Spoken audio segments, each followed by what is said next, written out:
સુરત શહેરમાં સતત 3 દિવસથી ધોધમાર વરસાદ પડી રહ્યો છે. ઉપરવાસમાં ભારે વરસાદને લીધે તાપી નદીમાં પાણી છોડાતા તાપી નદી બે કાંઠે વહી રહી છે. ઉકાઈ ડેમમાં સતત પાણી છોડવામાં આવતા સુરતમાં ચારો તરફ પાણી ફરી વળ્યા. સુરતના કતારગામ અને કાદરસાની નાર સાથે રાંદેર વિસ્તારમાં ગટરિયા પાણી ફરી વળ્યા.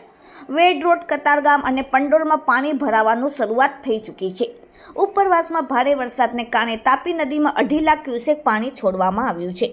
તાપી નદીમાં પાણી છોડાવવાનું અવિરત બની યથાવત રહેતા કેટલાક વિસ્તારોમાં પૂર જેવી સ્થિતિ નિર્માણ થઈ છે. પંડોર રોડ ઉપર પાણી ભરાયા. ફ્લેટ ગેટ બંધ કરતા પાણી બેક મારી રહ્યા છે. ગટરિયા પાણીના કારણે લોકોને મુશ્કેલીઓ થઈ રહી છે. મુખ્ય માર્ગ ઉપર પાણી ભરાતા ભારે હાલાકી. તાપી નદી બે કાંઠે વહેતા સુરત મનપા દ્વારા ઓવારાને બેરિકેડ કરી ત્યાં બંદોબસ્ત પર ગોઠવવામાં આવ્યો છે, જેથી સુરત મહાનગરપાલિકા દ્વારા જાહેર જનતાને નાવડી, ઓવારા તેમજ નદી કિનારા પાસે જવાનું ટાળવા માટે નમ્ર અપીલ પણ કરવામાં આવી છે. જે વિસ્તારમાં વધુ પાણી ભરાઈ ગયા છે, જે નીચાણવાળા વિસ્તારમાં ગટરિયા પૂર આવ્યા છે, ત્યાં હાલમાં સરકાર દ્વારા બેરિકેડ મૂકીને બંદોબસ્ત પર ગોઠવવામાં આવ્યો છે અને રસ્તાઓ બંધ કરી દેવામાં આવ્યા છે. Bureau report, daily India TV, Surat.